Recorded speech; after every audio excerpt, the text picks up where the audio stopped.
Est-ce qu'en 2026, ça vaut toujours le coup de passer un concours de la fonction publique?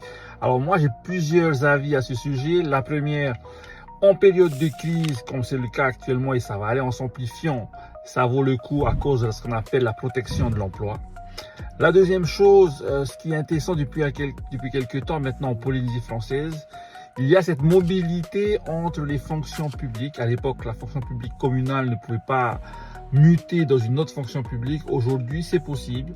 Donc, vous passez un concours de catégorie B, par exemple, au pays, vous avez la possibilité de passer directement par détachement dans une autre fonction publique communale ou État, par exemple. Enfin, la troisième chose qu'il faut tenir en compte par rapport à cette question du départ, il y a de moins en moins de concours. Je ne sais pas si vous avez vu, en tout cas pour une affectation locale, il y a de moins en moins de concours, donc de moins en moins de postes, de moins en moins d'opportunités. Donc ça va être de plus en plus difficile d'intégrer la fonction publique. Donc si vous avez le désir, vous avez envie de réussir un concours, là les places sont chères, il faut passer ces concours, mais surtout il faut se préparer.